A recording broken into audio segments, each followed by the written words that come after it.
saw Blue Jasmine. But... If Leonardo da Vinci... No, first of all, say Da Vinci. Let's say it right. And then we'll go to Michelangelo. If Michelangelo painted the Sistine Chapel, then he did David. Mm-hmm. And then he did the Pieta. Mm-hmm. And then he just did, like, Bazooka Joe comics every day until he died. Yeah. Would you be sitting there trying to convince yourself that his Bazooka Joe comics were the best? Probably. And they'd just all be up in a collage, somewhere on the wall of the MoMA or something like that. Right. It's like, he threw a clock out the window to see time fly. Do you understand the artistry that went into this? No. So it's good that there's no Woody Allen movie this year. Yeah. Yeah. Guy's got a lot to... He's got to work on some stuff. Yeah, no kidding. And I mean, yeah, all right, fine. It's incredible. But you're Woody Allen. The fact that he could make and finance and produce a movie every year is because he's Woody Allen. Right. It's not because... Pick a filmmaker. Justin Lin is like, I'm going to make a car movie every year. Right. But, well, I mean, can we get the marketing out? And, is this oversaturation of car movies? Right. Nobody's ever said, is this oversaturation of Woody Allen movies? Yes! Yes! We met oversaturation of Woody Allen years ago. Yeah. We are up to here. Yes. We're full. Our eyeballs. Yes. Yeah. Of whatever. What does he like to eat? Do you think he eats? I don't know. He has to eat. Would you be surprised to find out that Woody Allen was like he was like a meat and potatoes man? I guess I would be kind of surprised. Half a chicken every night. A string bean. Yeah, he's a little guy. Yeah. I just think of him like sipping herbal tea. Right. Yeah. Not a real... Have we been too supportive of Woody Allen? I want to make sure everybody knows that I am not... I repudiate Woody Allen and most of the actions of the last 25 years of his life. Including all those movies he made. I don't know. Maybe we have been too supportive of him. Troubled artists and our support of them. Yep. Problematic faves. Oops, did it already. Yeah. How long ago was our Problematic Faves show? Welcome to the show, by the way. We're the Just Enough Joke podcast. I'm your host, Calvin. I'm your co-host, Mikan Hana. Joined as always by my co-host, Mikan who Hana. is now going to introduce herself. Hi. Gosh, I don't remember how long ago our Problematic Faves was. What were our faves? Oh, the sweet summer children we were. I don't remember. I don't... sometimes Christina Aguilera talks a little too spicy, but she still makes me feel stronger. Oh, boy. Who did we say? It was 1995. That's not true. It was 20 years later. It was 2015. Uh-huh. Probably. Yeah. Or 16. Right.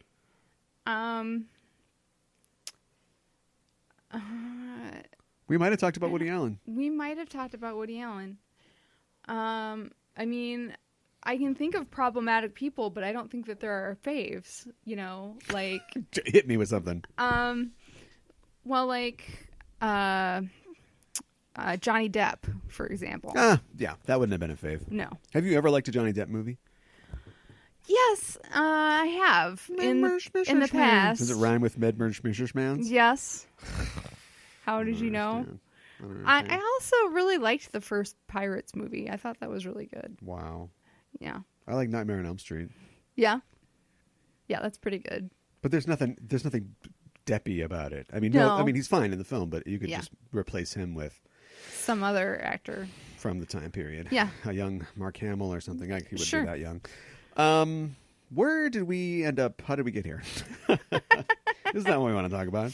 I want to mention fast before we do talk about what we want to talk about that Burt Reynolds has passed away. Yes. Oh, I don't think we've ever talked about him on the show before. I don't think we have either. I feel like it falls within our mandate. Certainly on the movie show, maybe someday we'll talk about him. But he died at 82.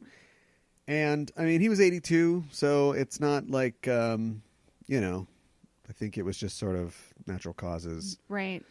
82 is a pretty good run, but I feel like he could have gotten a couple more years in. So. Well, Quentin Tarantino was looking for a couple more years out of him because he was scheduled to be in Once Upon a Time in Hollywood. Oh, no. And his scenes have not been shot, so he'll just be recast, I guess. Sad loss. Gonna miss him. Yeah. Gator. Yeah. Sharky's Machine. All the good ones. Yes. All the good ones. The Evening Shade. Right. All the good ones. But jeez. Seriously though, but it's probably you're going to shoot a movie about Hollywood in the 70s, and Burt Reynolds is in it, but he's not Burt Reynolds. Like, I don't know what you do, but we've got all kinds of computers that can take things off of people's faces. Why don't I have Burt Reynolds just play Burt Reynolds? Right. You know, and then get Sally Field in there. Yeah. Yeah.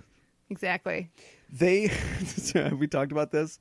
I've got notes somewhere. I won't waste our audience's time to look them up, and I'll just dive in. No preparation. Knife between my teeth. Oh, my gosh. But they did cast a guy to play Manson in Tarantino's film. Oh, okay. And it's the same guy who played Manson in like a TV movie or a Discovery docuseries or something. So it's like, okay, you have a thing. Yeah.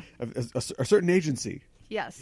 The agency's symbol is not a swastika, but a forehead with a swastika on it, which is different. Please take over. I can't talk.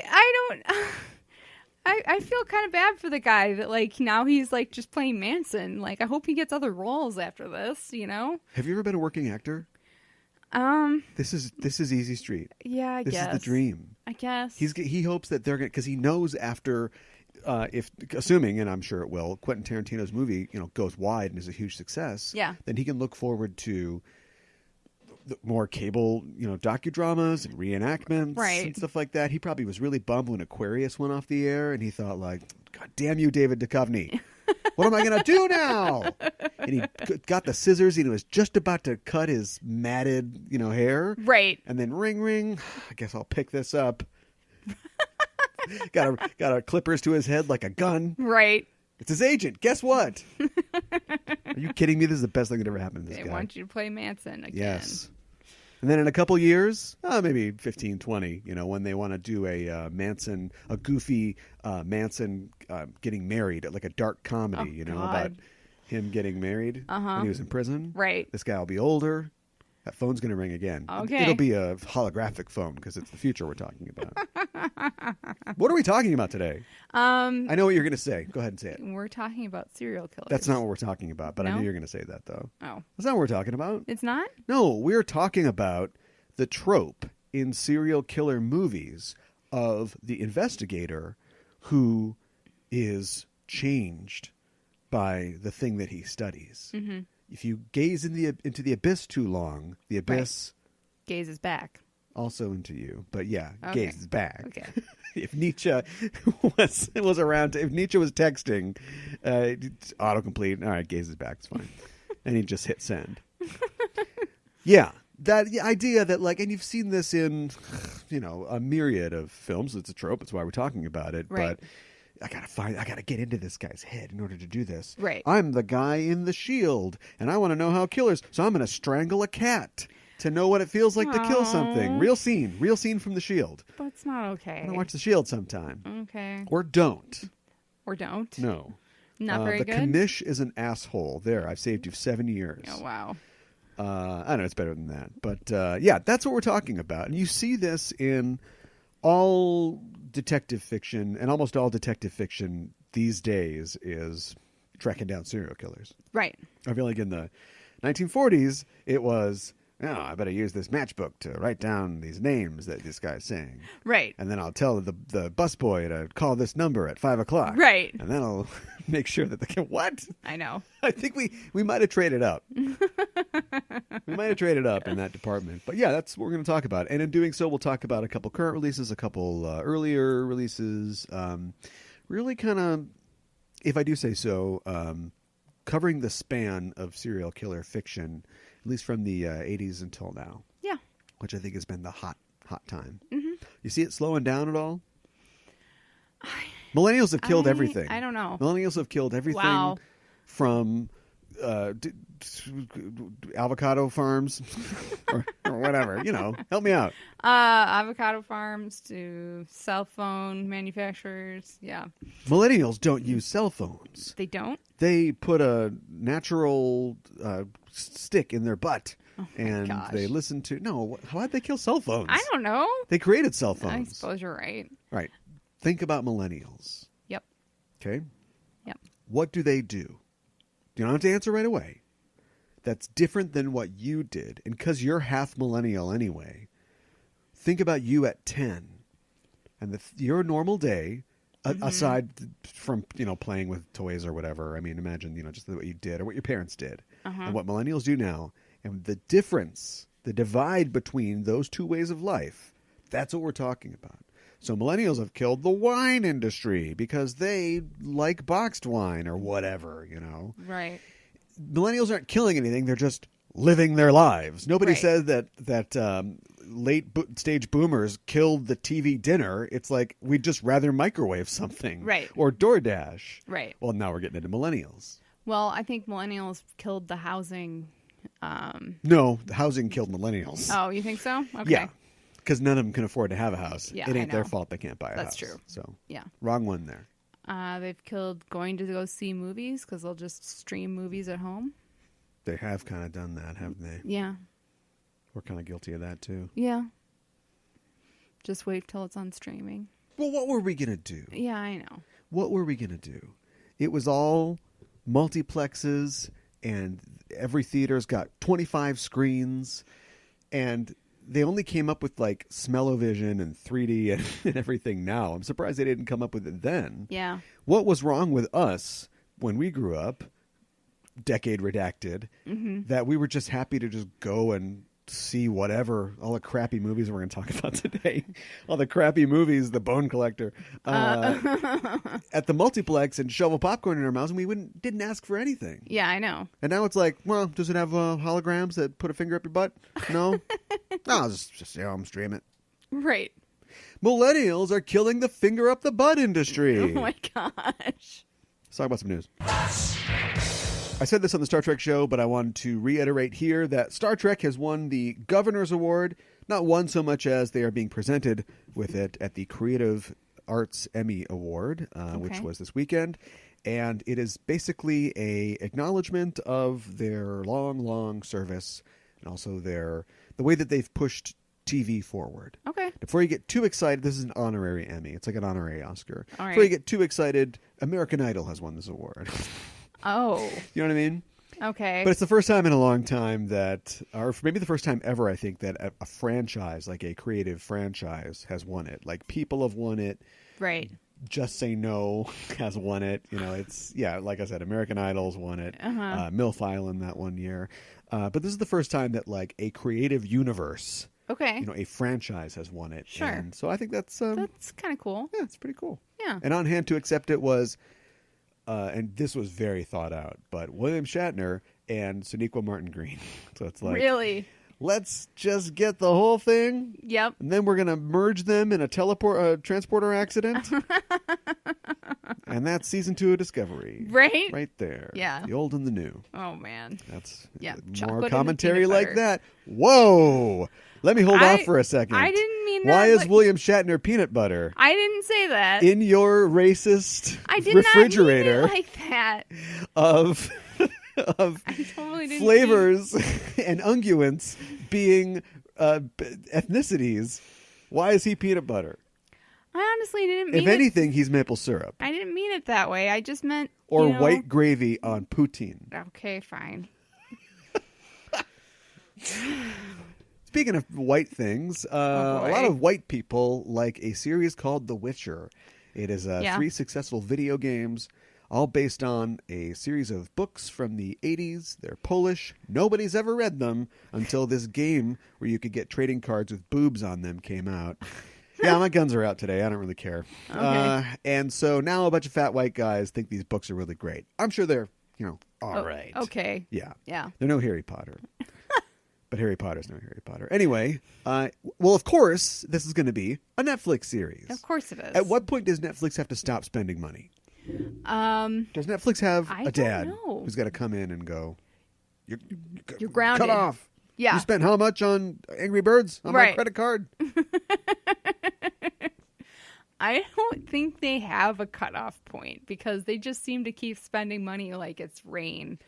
Anyway, it's going to be a series. I got 2 horrible stories about it. The first horrible story, number 1, Henry Cavill will star as Geralt. Oh, that's right. A creepy man for a creepy game. Yeah. Want to tell me more? Well, you know what? Henry Cavill. Go on a date with him? No, I would not go on a date with him. Aww. I think he's kind of a creepy guy, and his creepy stash makes him even creepier. That's not his fault. Maybe it's not his fault, but... His creepy baby mouth. Yeah. I just know there are stories about him. There are. He's kind of a creeper. Yeah. And we don't have to contribute to any calumny here, No. but you can find them. Yeah. Online. So anyway, also, he's just not, I guess, I played the first Witcher, I guess. You did? People love Geralt, whatever. People love the guy because he's a dude, bangs all the ladies, and he's tough, and he's okay, rough, and gruff. He's buff, too. He has sex with ladies on unicorns. Oh, great. I don't know. He doesn't take any shit. Sure. Anyway, I don't know. But as far as a personality, does he have one? I don't really know. I couldn't tell you. So maybe Henry Cavill's perfect. And then the next thing was there's another character in the game series called Ciri. Okay. And she is like I don't know. She's like another Witcher type character. She's got white hair like him and some of his powers and stuff like that. And okay. It's like a younger sister or like a ward, that he looks after, kind of. Okay. I think. Haven't really read the Wikipedia page. Sure. Anyway, and she is also white, hot, the whole thing. Mm-hmm. And they are looking for, or it is rumored that they are looking for, a BAME character. What does that stand for? I might have got the initialism wrong, but basically black, Asian, something, not a white person character. Oh, okay. Tick, tick, tick, tick, tick. All tick, right. Tick. Sorry, I'm just waiting for the internet to explode. Okay. How do you think the jerkin neckbeards are going to go for this? They're probably not going to go for it very much. They are not going to go for that. Maybe hiring Henry Cavill will actually bring some of the neckbeards in. Maybe they can relate to him and his Superman role and everything. Or his creepiness. Yeah, his creepiness. I've already seen the neckbeards, as you call them, complaining about it. Really? Yes. Maybe Henry Cavill's like a secret neckbeard himself or something.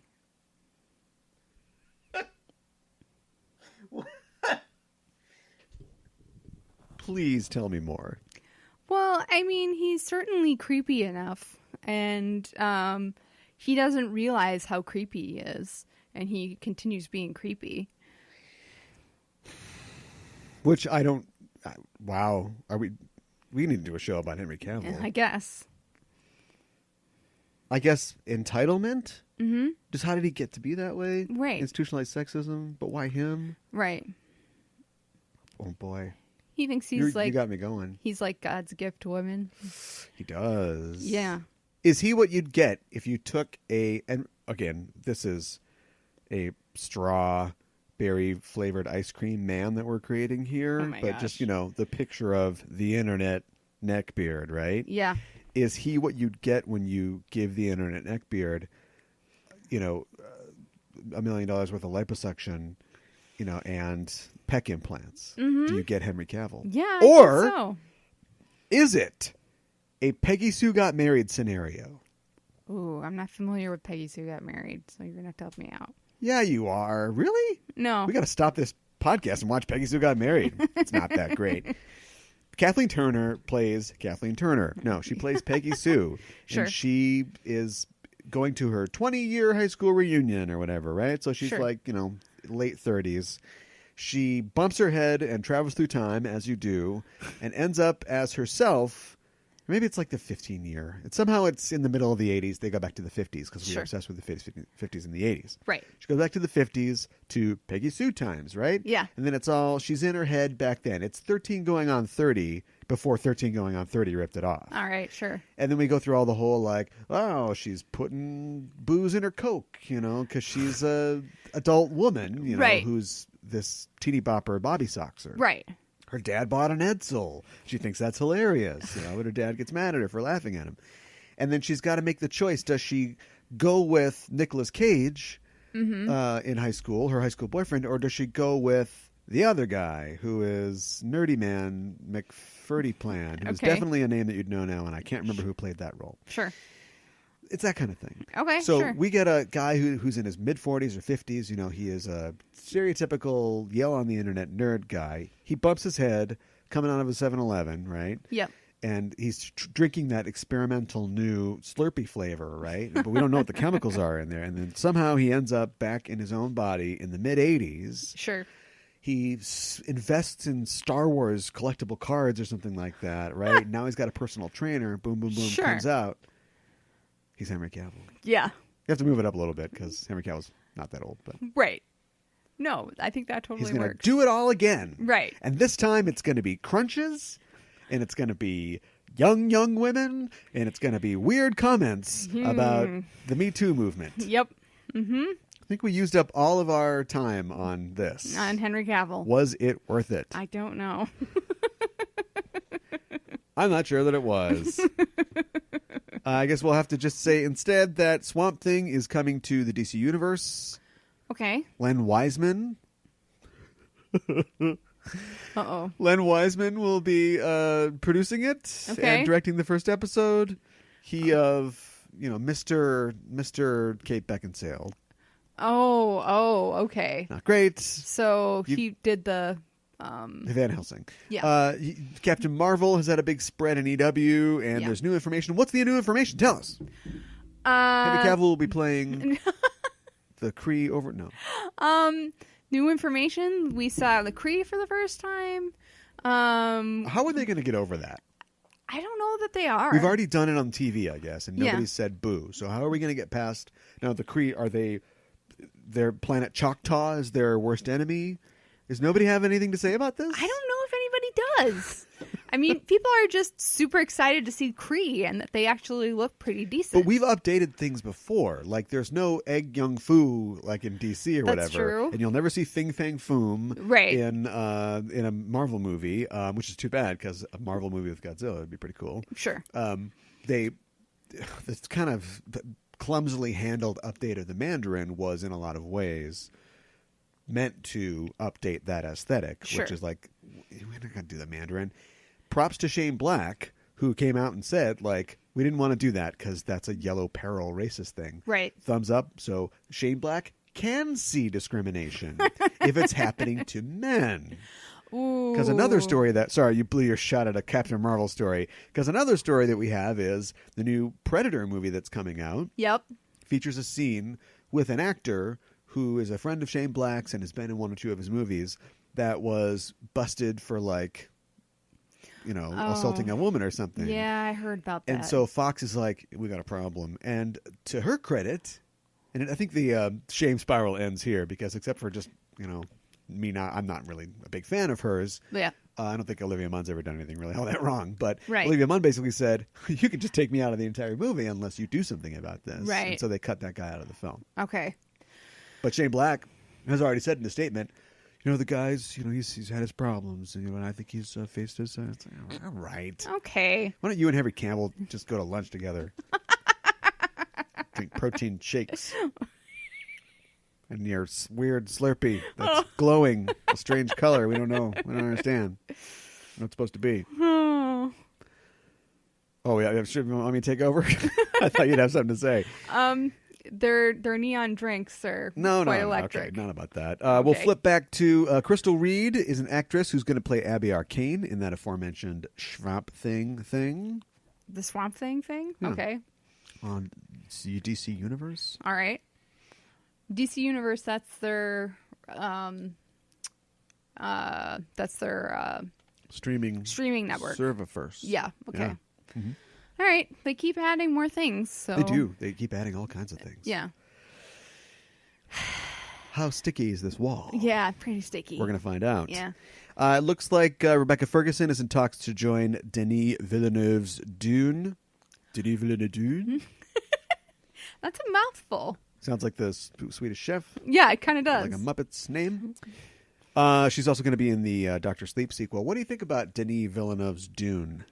Denis Villeneuve Dune. I don't know. I mean, We already have like one Dune movie, and there was one Dune movie that was doomed. No. No, you have to try again. Okay. We already had one Dune movie with... You don't have to say it again. Just... all right, fine. I don't know. Like, we keep chasing the Dune down, you know? Do we? I feel like we do. Dune we? 2 movies in 30, almost 40, well, yeah, just about 40 years. That's a keep chasing, huh? I feel like it is. And then a handful of sci-fi television miniseries. Yeah. I don't know. I mean, the books certainly have continued to be popular. I would challenge that. You think so? I think the aforementioned strawberry flavored ice cream man. Yeah. That we got our episode title. That we proposed before has read them, but I'd like to see the numbers on Dune flying off the shelf. Okay. I'm not saying it's not being bought. I just think Right. that, things like Harry Potter, things like the Song of Ice and Fire, I think that they're probably hotter right now. No, you're probably right. I don't know. There has to be something. I feel like there's something compelling about the story that people keep wanting to go back to it. I agree. And those were your thoughts on Rebecca Ferguson being rumored for Dune. Yeah. Mm-hmm. Back to you, gal. I'm back on board. Timothy Dalton is going to star as the Chief in the Doom Patrol series. So I'm back, baby. Wow. Well, that's kind of fun. I mean, it's still guaranteed to not last 12 episodes, but I'm back. Yeah. Timothy Dalton, though, he's fun. Yeah. He's a good actor. Timothy Dalton, Brendan Fraser, and some other people. Yeah. They hit that wall where they're like, okay, we're done. We're done. Right. We're done, scraping the bottom of the, the unnamed young actor barrel. It's time to get some star power. Let's get some names. Who do we here. get? Yeah. The worst James Bond. Oh, that's so not fair. I speak for the world, not for myself. Okay. Right. What else is going on? Oh, and April Bowlby. Yeah, right, exactly. What else is going on? It looks like Marvel's... we were talking about Marvel before. Kevin Feige has said recently that he wants to push female heroes as the leaders of the next generation of Marvel films. Okay. All right. So, like Shuri? Maybe? Sure. So 10 years was all we had to pay the piper. Okay. I guess. To wait to get female Marvel movies. So when did they bring up the wage gap? Are we 10 years out from that? Is it time to start turning that around? Oh, I think that's time. I think it's time. Is it that thing where it's just like, okay, yeah, we'll see. I don't know. Your parents say, we'll see. Yeah. Then you finally make it to Disney World. Right. And then they're like, well, we didn't know if we were going to go to Disney World or not, but we ended up going, and we're glad that we're here. And it's like, you sons of bitches. You strung me out. Right. For a Mickey ice cream on a stick. Right. Speaking of ice cream. Yeah, that seems to be a theme Are today. the ears, is it Neapolitan, isn't it? Like the ears are chocolate and the faces, the gloves are... Yes, let's say yes. Is this thing real? Or is it in my mind? I'm having dreams about this thing. Anyway, it's all well and good to go, yeah, wow, I really want that to happen now that you've got 2.5 years left on your contract. Right. Well, he doesn't have to deliver on those promises. No, and he's been the king of the Waffle House as far as making those promises up to this point. That's true. I've seen a couple articles talking about how, wouldn't it be great to see a woman-led Marvel film and, let's have all the female characters of Marvel be in a movie together? No, let's not do that. Let's not do that. Yeah, I'm not as excited about that either. Situation. But anyways, yeah. You could do a Extreme X-Men, but the last one, or the Sam Humphries one. The Sam Humphries one? Yeah, where it's just all ladies. Okay, sure. He was doing that before. Remember Sam Humphries? Yeah. He's so modest. When we were talking to him, one of the many times we've talked to him, I was saying, it's such a big deal now that, was it Brian Wood or whatever, has made all the X-Men It's all ladies. He's like, you were doing that like 18 months ago in X-Force. He's like, yeah, well, just really happy to be part of this effort. And it's like, come on, Sam. Fire your guns off, man. Right. Let's hear ya. Yeah. You made Psylocke a lesbian. Or bisexual, I guess. Whatever. And finally, before we go, did we talk in a previous show about the popular award category for the Oscars? I believe we've mentioned it. The Black Panther Award. Yes. As some internet genius / idiot dubbed it, and now that just stuck. It's off. Really? Looks like the Academy of Motion Picture Arts and Sciences, and really, how much science is there? You got a guy with goggles on, he's pouring a liquid into a tube or something. Somehow I don't think so. In a motion picture? I don't think so. But anyway, they are canceling that. It will not be a feature at the 91st Academy Awards. Why? Next year. Because it's a dumb idea. Okay. Because it's a dumb idea, and cooler heads prevailed. Cooler heads, though, are the result of steam escaping from extremely hot heads going, this is the dumbest idea ever! And now the head's cool, because that's how steam works. Right. Evaporation. But why? The internet has spoken. That's why. Because in the a internet statement has they've said said, it's stupid? Yeah. Okay. Yeah. All right. If you had an idea to buy a hot air balloon in the shape of Pepe the Frog, I know we're getting real political Very and specific.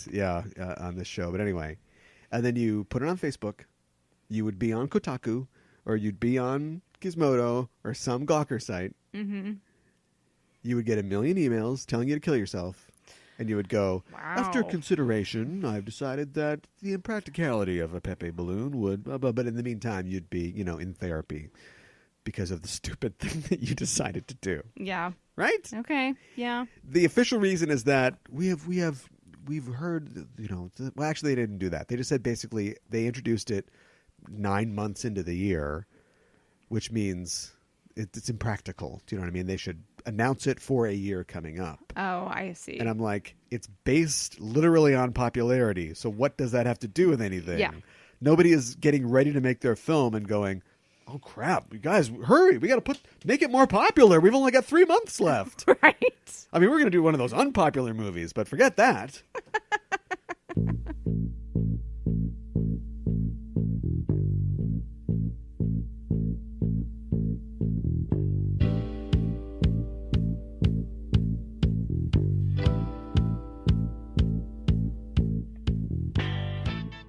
What is it about serial killer films that entrances people so?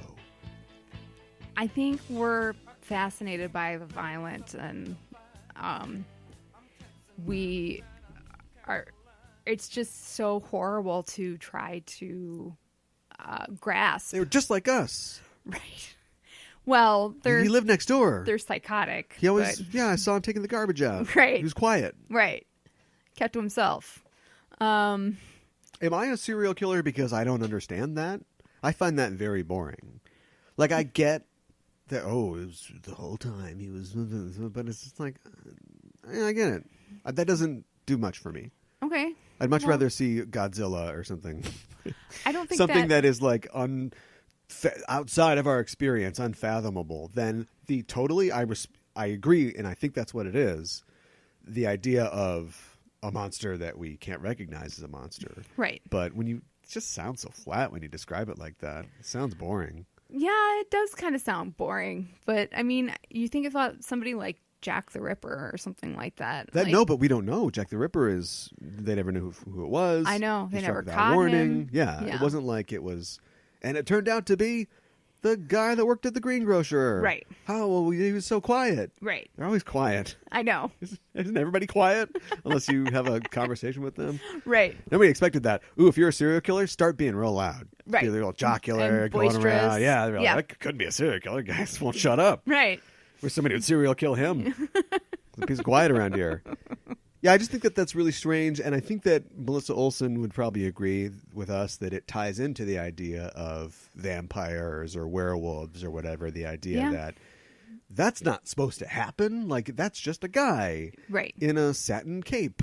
Why is he now going blood and he's gonna hypnotize and suck my blood? Or Right. so and so is just a nice little gent and he grew fangs and fur and he's howling at the moon. Right. It's like the horrible, hidden within the mundane. That sort of thing. No, I think the that's idea that your exactly neighbor it. waves at you and goes into his little ranch house, and inside it's human skin lampshades, and it's like a house of horrors. Yeah. The Burbs. Burbs is by the same guy that did Mindhunter. Really? No, of course not. Oh, okay. So we get that. We've seen that. We know what that is. I kind of want to spend a little time talking about, but maybe we'll just touch on right now, about how this seems to be a late 20th century kind of thing. Mm-hmm. Yeah, I know. Countess Bathory or Right. Gilderoy or, just somebody, we broke into his castle and there was 100 bodies in there or Right. something like that. Or, the people, Pol Pot is like the greatest serial killer ever, or like Joseph Stalin or whatever. Like, Right. Yeah, I get it. There's a lot of monsters in like human history, but this idea, or at least popular culture picking up on this thing and just running with it to the point where Cary Elwes is the killer. Spoiler alert. I know. How could dude, the most? He was so quiet. He didn't say anything in Twister. I know.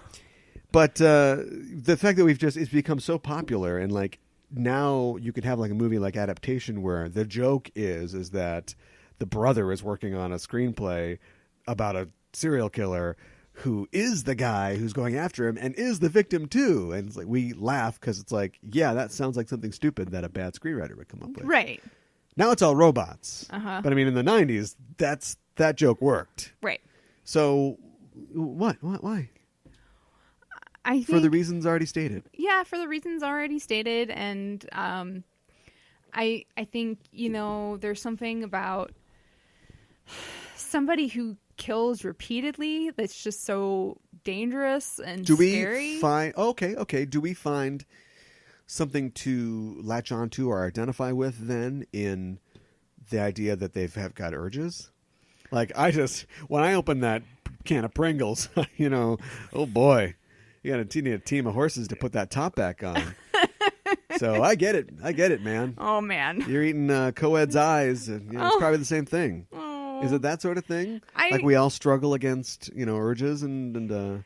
Yeah, but I mean, I think that their impulses are worse and more monstrous. No judgments.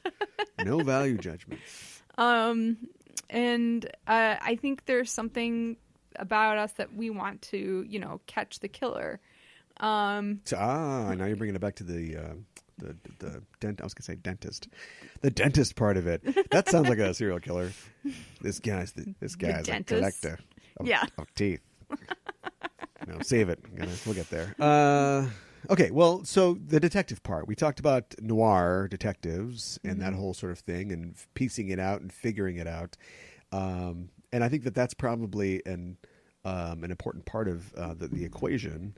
Although nobody ever remembers, like, oh yeah, Angelina Jolie got him. They just remember, oh yeah, he sucked people's eyes out through their dicks or something like that. Oh my gosh, that's what they really remember. Yeah, well, I know. Who are the guys that caught Ed Gein? I have no idea. Yeah, there you go. I don't know. I don't know who they are. Yeah, I guess. I mean, I think there's something about like you want to catch them. And you want to make sure you caught the right person. Because what if you, catch somebody who has, but then, what if you mistakenly capture the wrong person? Like they're still kind of shady and really? Yeah. Is that a thing, or is that invented by screenwriters so you can have a third act? Oh, maybe it's invented by screenwriters. Yeah, I don't know if that was really. They were. By the time they got the BTK, like they're like, "Thank God we got him." They were like, "Is this the guy?" No, you're probably right. There's no second act in American Lives, and there's no third act in getting the Son of Sam. Like you just get him. Yeah, no, you're right. Let's talk about films that deal with that idea, because if these guys are crazy, then you're never going to catch them unless you get a little crazy into their minds. What are you talking about? Hold me, thrill me, kiss me, kill me. And think, I got to think like these guys. And then after I'm done, I got to go sit on a beach for a while and just chill out. Right. And then somebody else is killing and you got to go, need you back one more time. I don't know if I can do it. Exactly. Just saying that, and clearly I'm talking about Manhunter from Yes. 1986. Michael Manhunter. I'm sure that there is books or blogs or Strawberry Ice Cream Man, or wherever that went, podcasts about this. But for me, I feel like, and I looked at a lot of films. Mm-hmm.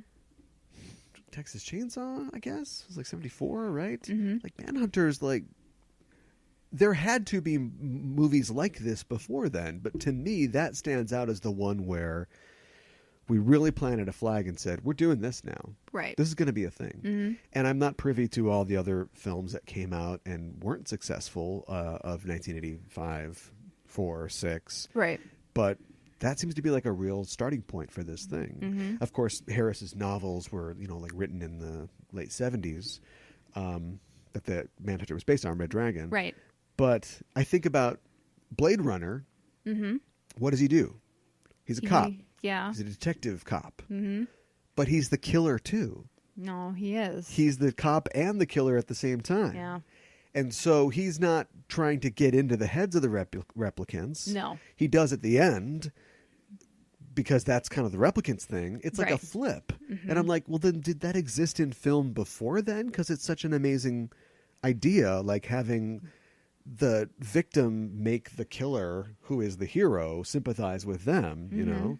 But even in that, like, it's tough. It's tough to shoot people that look like people, and you're told over and over again, they're not people, real don't people. worry about it. Yeah. To the point where, what's-his-name's got to drag him in and be like, need you back, need your Blade Runner magic. Right. And he's just been drinking himself, to death, in his Aztec apartment because he doesn't want to think about this stuff. Right.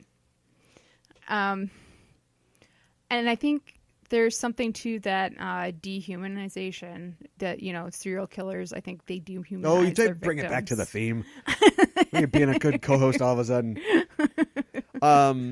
Yeah. Do you think, boy, trying to keep on topic, and the topic's so broad. Yeah, I know. I guess this is something that I don't think about a lot. So, yeah, I guess it's about dehumanization. You're not a human, so I can kill you. Right. Look, why can't they just hit a pillow? Because they feel Serial pillow puncher. They feel power. We gotta stop when, this guy. Yeah. Look at how lumpy these things are. They feel power when they take Yeah. control of somebody else's life. Yeah. Interesting. Well, let's leave Blade Runner in the dust. Okay. Because we could just do that the whole show. Yeah, we could. But let's talk about Manhunter. Okay, let's. Michael Mann, of course, adapted the Thomas Harris book into a movie about William Peterson. Yes. Who was so hot in the mid-'80s. And where did he go? Yeah. And then he came back later. He did. On TV. The Miles Teller of the mid-'80s, I like to say. I can't wait for Miles Teller's Police Procedural, which will be on in 2025, and it's going to be awesome. It'll be great. He'll be a little fatter, but he's going to be solving the crimes and being all sassy and getting it done. It'll be awesome. I'm going to watch the hell out of that. He actually was not. Other people were up for the role. Sure. And Mann saw him in To Live and Die in L.A., movie that was made the year before. Okay. Which is all right. People take shits over it, but it was fine. Yeah. And he saw him in that and thought, oh, that's my guy. Okay. Like his look. Sure. Lean and hungry look. A little too hungry, it turned out. Oh, boy. Whoops.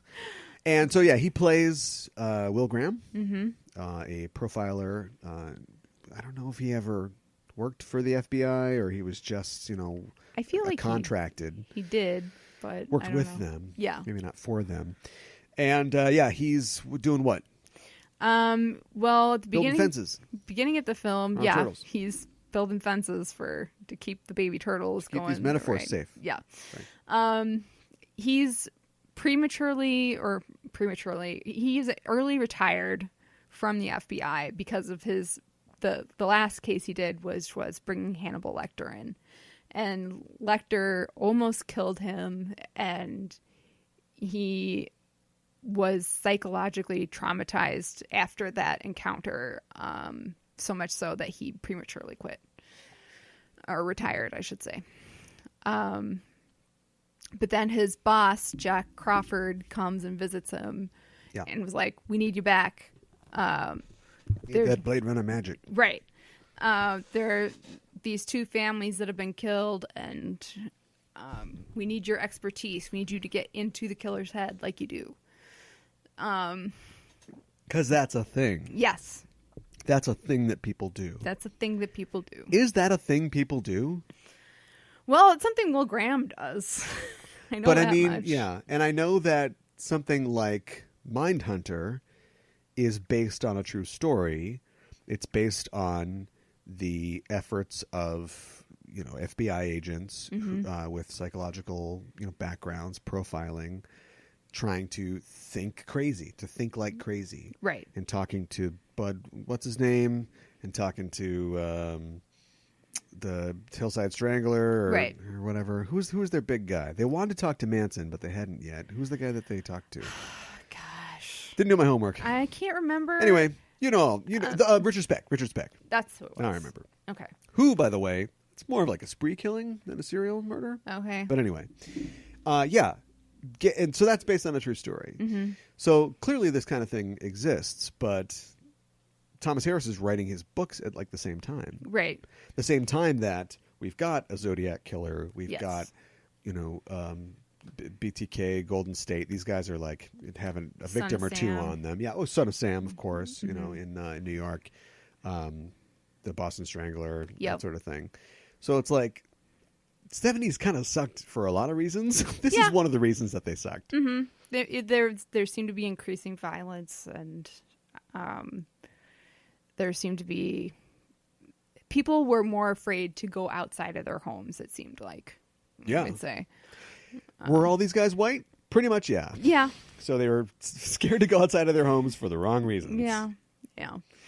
Because Sam Spade wasn't like, these crimes, it's too much. I can't take it. I have to get into these criminals' heads in Oh, order to. How do I get into these Gunsels' heads? Yeah. He's just like, no, he was busy, trying to play a trick on a police detective. And then making sure that busboy brought him the package in time. Right. And then he's got him. Right. Or like, it reminds me of the thrilling climactic golf game in Goldfinger.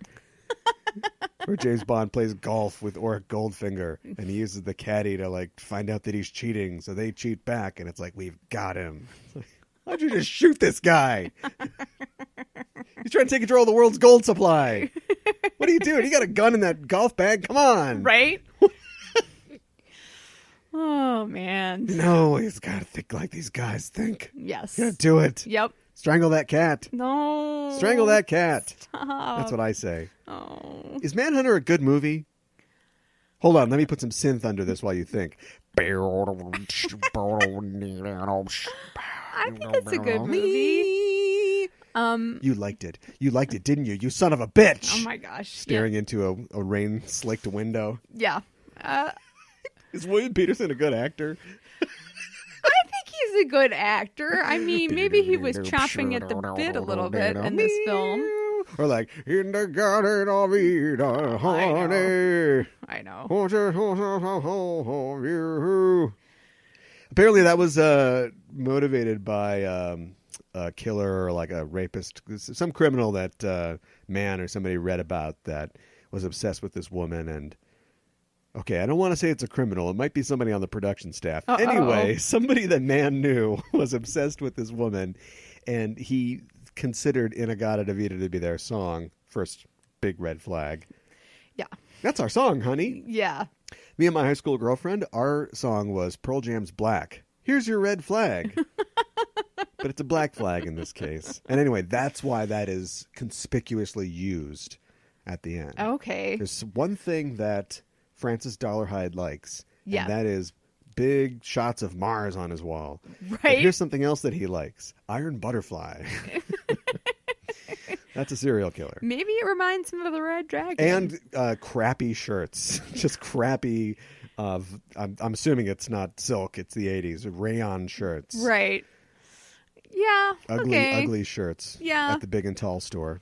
But his house. I mean, he had to be making some decent amount of money to have the house that he had, right? Sure. I mean, like, it was not a small house, and it had a big yard. Right. Like those of the families. It's in the rural part of Chicago. Yeah. Right. Or sorry, St. Louis. Right. Yeah. Like the families that he, pinpointed to attack and everything, they all had big backyards. And they said something about how he might like being out in the moonlight. Because he's an naked. Animal. Yeah. I think Lecter said that. Is that what Lecter said? Okay. Yeah. And that blood sometimes looks black underneath the moonlight. Yeah, have you seen blood under the moonlight? It's very black. You're an animal, Wolverine. Oh my God. We haven't even got to that part yet. Yeah, I was thinking about this as we were watching this movie. Maybe my problem is closer than I'd like to admit to being a serial killer. Because I was like, he climbs up the rope of the tire swing and he cuts the branch off the tree. This would all be drones now. This movie is one of those movies that sadly falls. It's a period piece now because it's like somebody call Will Graham on the phone in his car. That's the police extender or whatever, Right. And it's like, and he had to climb up. And these families, he profiled his families because he developed their high 8 film or something, their Super 8 film for their own movies. Their videos. It would all be cell phone. He'd have to work at T-Mobile now. You know what I mean? Right. Like and so you could just. Like a serial killer could really do a lot of reconnaissance work with drones. You just get a drone with a HD camera. Yeah. You've got the recon. You got your jerk-off material. You got everything you want. Mm-hmm. Honey, is that a UPS drone hanging over the pool? Right. Just loitering? Or is that a serial killer? So anyway, I think you figured out that I don't like this as much as I thought I did. No. I've seen this a bunch of times, but it's the first time I've seen it in a while, and I was like, this doesn't age well. This is 100%. This is pure man. Sure. It's all style, and it's not like I don't think there's no substance at all, but a lot of it is not there. And you go, well, it's a 2-hour movie. It's not a 3-season, TV show on NBC. Right. And I'm like, there's all elements that we know of because we've seen the TV show or we've seen Ralph Fiennes, eat a painting or something like that.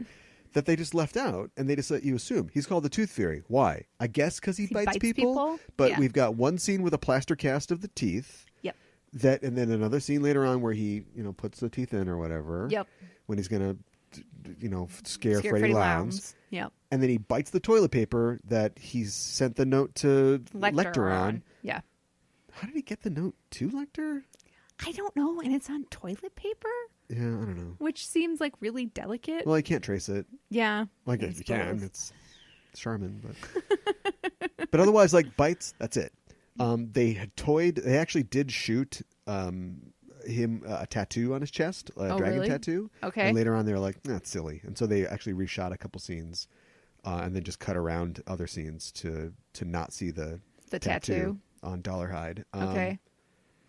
Yeah, they just cut a lot of that out. And I'm like, that's weird. You don't need to, a modern movie would just beat that into us. Yeah. I don't want that, but it has to be there, period. It has to be there a little bit. Well, one would think. Yeah. I mean, he's obsessed with this painting that he's like becoming the Red Dragon. Right.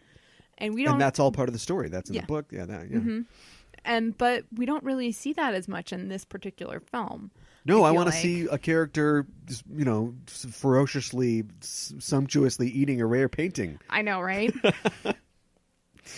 Yeah. Well, let's take it for a walk a little bit here. Okay. Of course, Dennis Farina is in it. Dennis Farina, former Chicago cop turned actor. Okay, I didn't know that. Who, of course, was in a lot of crime movies. I think probably, speaking of Man, he was in Thief. It was probably his debut, I think, and was in a lot of Man stuff.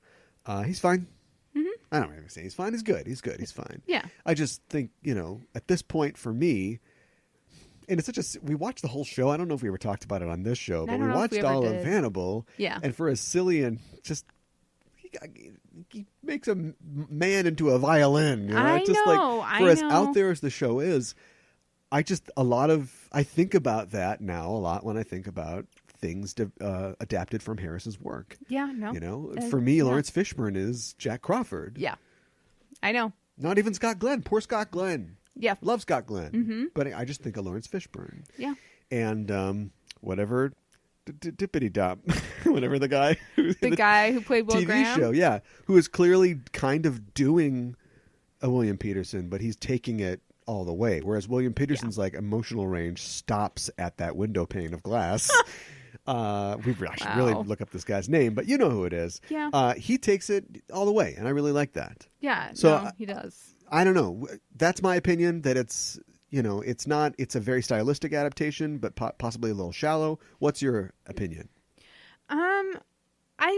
I kind of agree with you. Maybe with the TV show, they had more time to clearly dive into the characters. Do you think that because this is all about diving into something, the mind of a killer.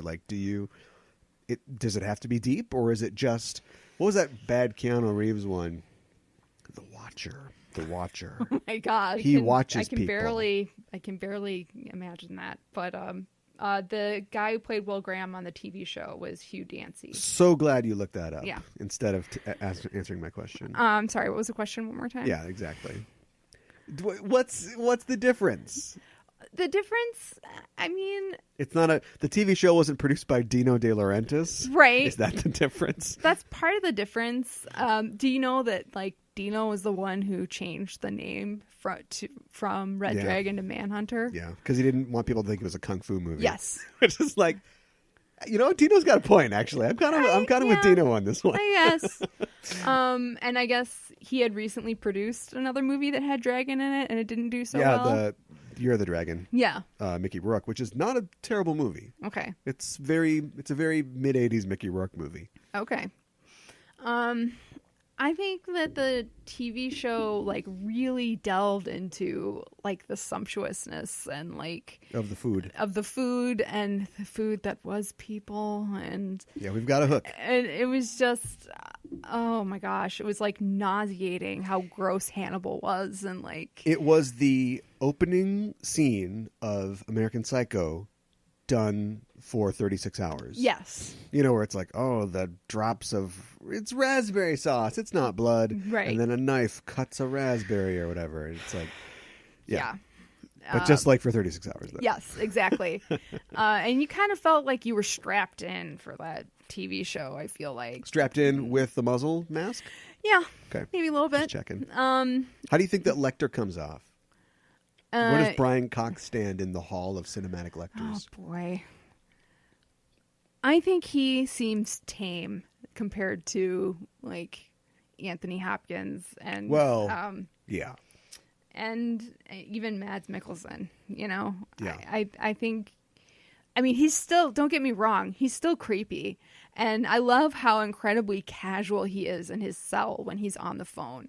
At one point, man films him and he's laying down on the bed. He's got his wool socks. Yeah. And they're propped up on the wall. Yeah, he's got his little comfy socks. Yeah.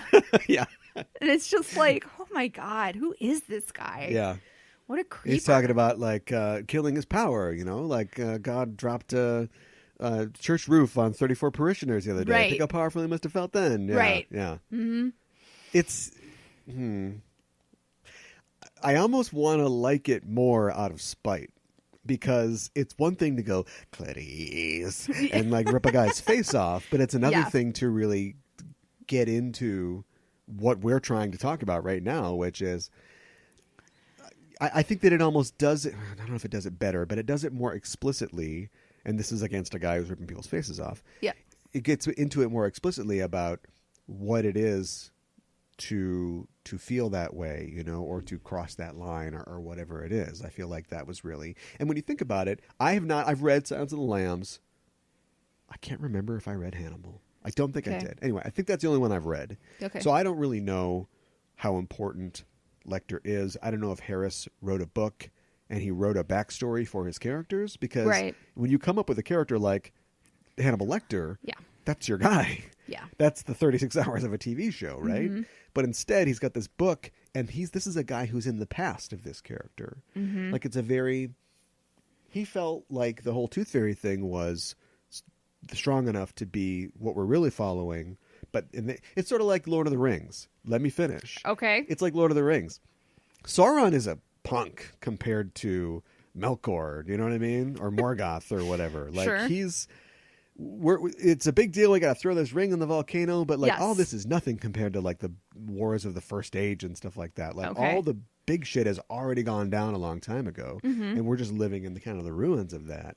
And so, you know, if you're going to write an epic story, whether it might be stories later, I can see that. But if you're going to write this book, like, why not have he's chasing Hannibal Lecter, but instead he's like, our knight has already won.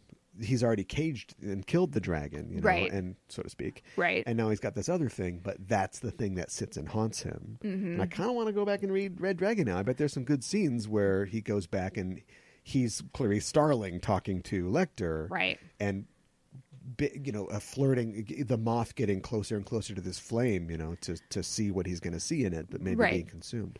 Yeah. And I think... they did a good job of... But that's not...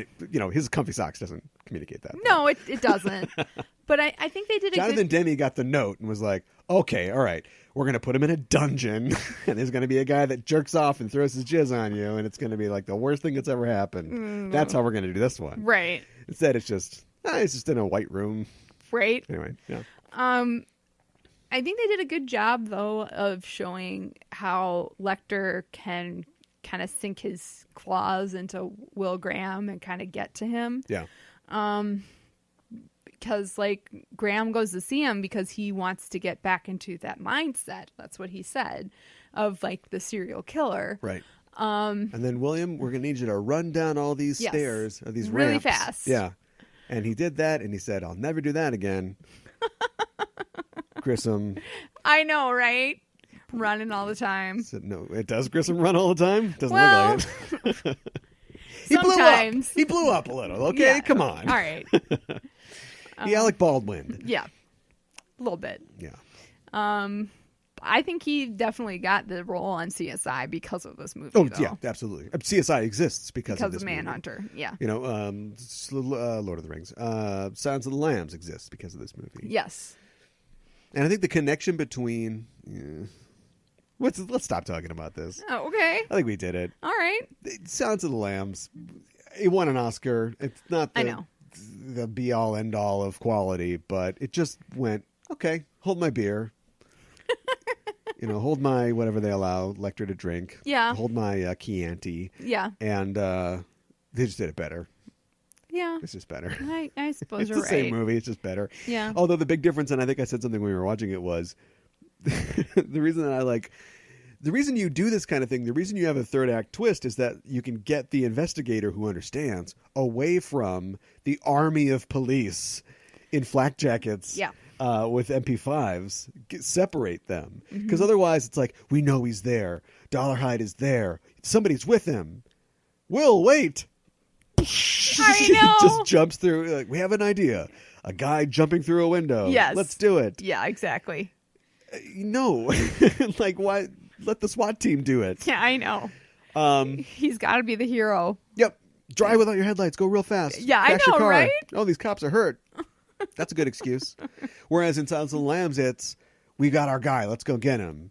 And instead, Jodie Foster's like, do we have the right guy? I'm going to go talk to some more people. And then one of the guys she talks to is like, oh, shit, this is the guy. This is the real guy. Yeah, there's no SWAT team here. No.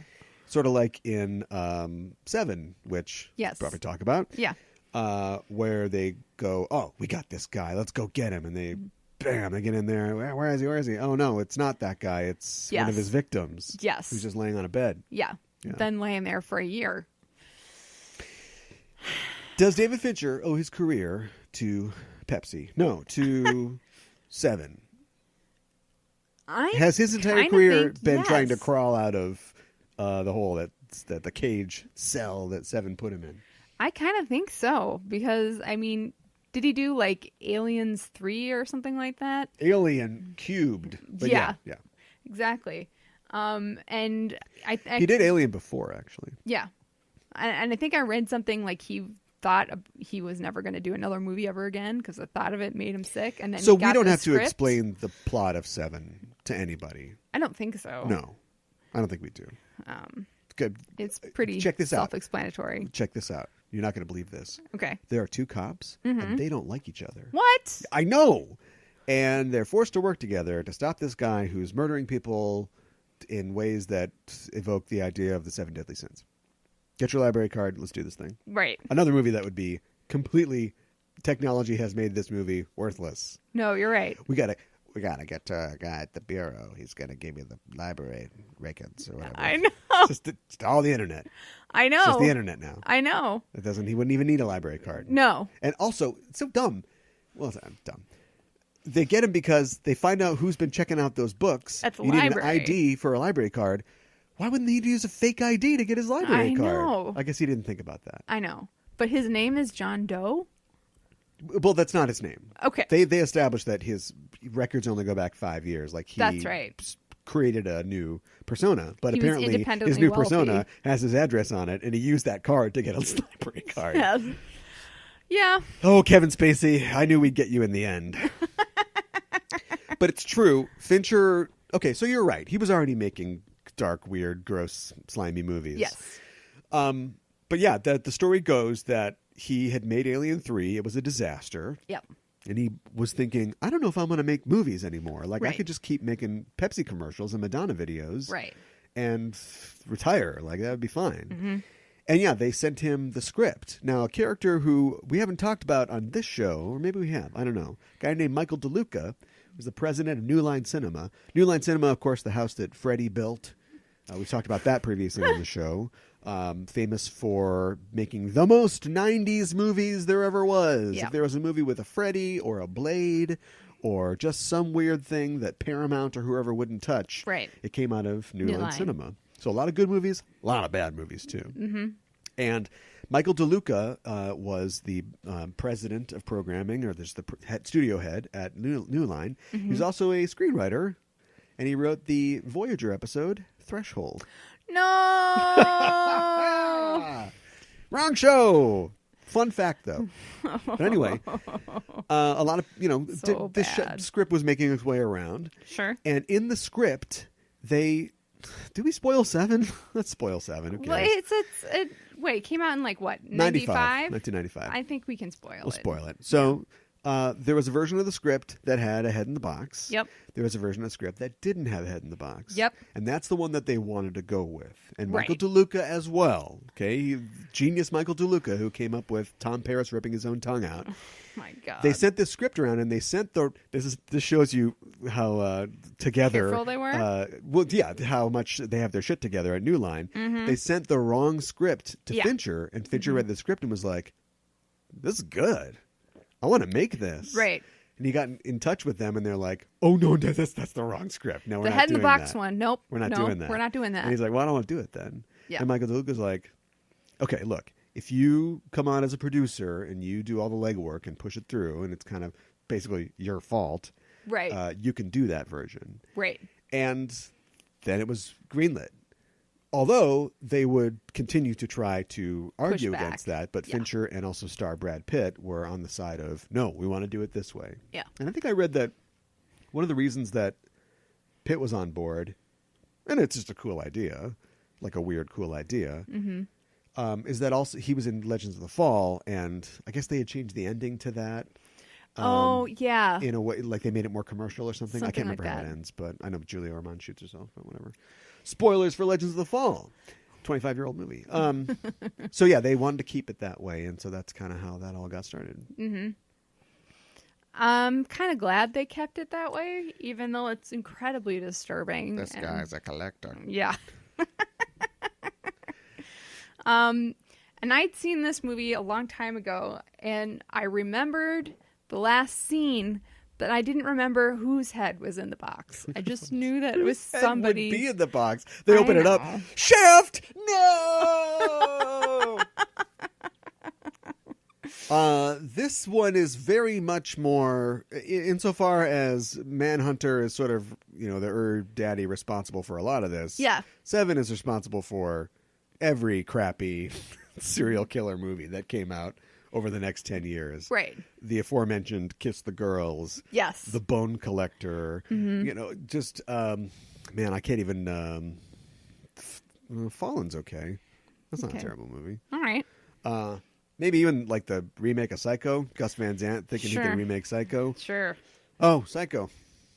Yeah. Psycho's an anomaly, though. Yeah. I mean, sure, it inspired, more horror and things like that. But, yeah. I don't think anybody took Psycho and went, oh, I got to have more serial killers. No, I don't think so.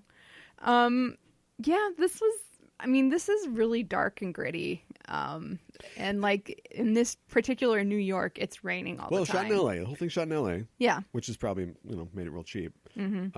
And of course, obviously, the last scene is shot in California. Yeah, but I think it's L.A. doubling for New York. They don't actually ever say where it's set, I don't think. But when you go to the patrolman and they're like, yeah, I was down in the Bowery and I was looking for the thing with the thing. Right. It's like, okay, we're in New York here. Yeah. Yeah, and so it's based on Andrew Kevin Walker, who wrote this.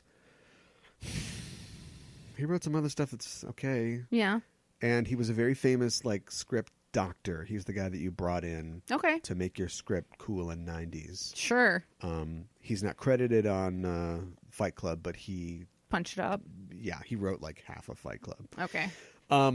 Yeah, so anyway, but he did this. It was based a lot on his own personal experiences living in New York, and he hated it. I think I read that. Yeah. He just sucked. He hated living there, and he put a lot of his experiences directly into the script. And so this is a fictional city. You know what I mean? This is not a real place. New York was not like this in the 90s. Maybe it was in the 70s. This isn't a period piece, but it could have been. Well, you look at John Doe's apartment, and man, that place is spacious. There's a old story. I thought you were going to talk about how there isn't any adequate lighting. Wouldn't a serial killer need to say, oh, I meant to cut my fingerprints off, but I slashed my tendon. Didn't you need to see something? Yeah, you're that too. Writing tiny little words in a book. I know. No, you're it's huge. Yeah. 99-year leases made this movie possible. Every single domicile they go into is gigantic. Yes. And it's New York, huh? All right. Yeah. The paralyzed tenant with no tongue is living in a 4-bedroom, 3-bath. Yeah. In the middle of Astoria or Queens or whatever. Yeah, right. There's no way. Yeah. But anyway, there's this story that, I don't know, everybody says it, repeats it. I don't know if that means it's apocryphal or not, but on the movie Mississippi Burning, the director Alan Taylor, I believe, wanted to... It's a period piece, right? It's about civil rights in the 60s in Mississippi. Mm-hmm. He wanted the whole thing to have this dingy, dirty look. Sure. And so he got the set dressers to paint everything with this color, this sort of resin type stuff to mute all the colors and give everything this gross, shellacked kind of grimy look. Mm-hmm. And I've researched on this subject, and I've never found anything, so that's why I say it's apocryphal. But that substance was called OMD, which is short for Old Man's Dick. What? Yeah, so now that's all set up. Oh, great. This whole movie looks like it's covered in Old Man's Dick. Yeah, it does.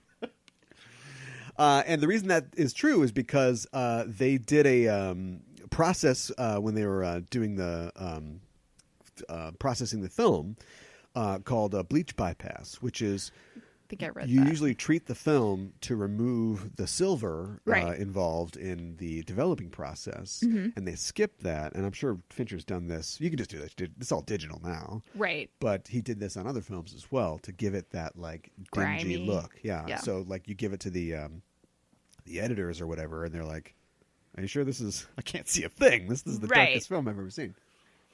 So yeah, I mean, all intentional. Huge apartments, can't explain. Can't explain. Huge apartments with subway going through every couple of minutes. That's why that was affordable. Yeah. For me, this, watched Mindhunter was like, Mindhunter. Hold on. Manhunter.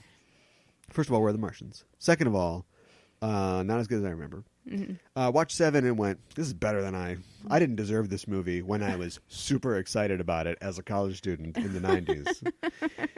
What's in the box? And oh God. Yeah. That was my You Talking to Me. Yeah. Right? Imagine that you're an actor, a young actor in the 1970s, right?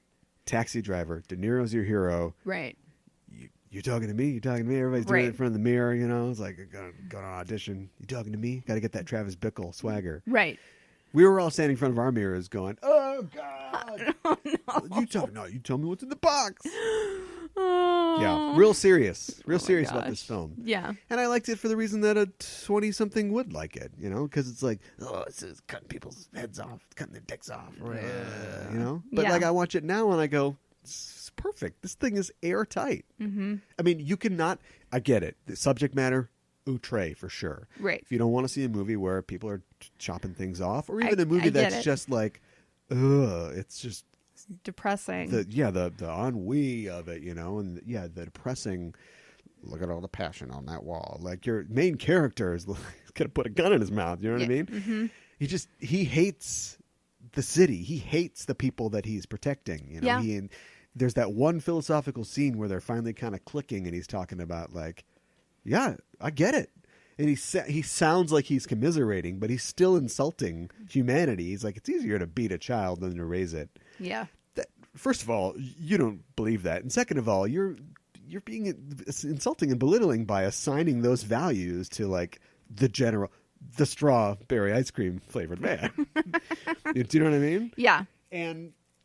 But it's all, it works, it works. It's airtight. Mm-hmm. As far as the scripting goes, as far as what leads to what.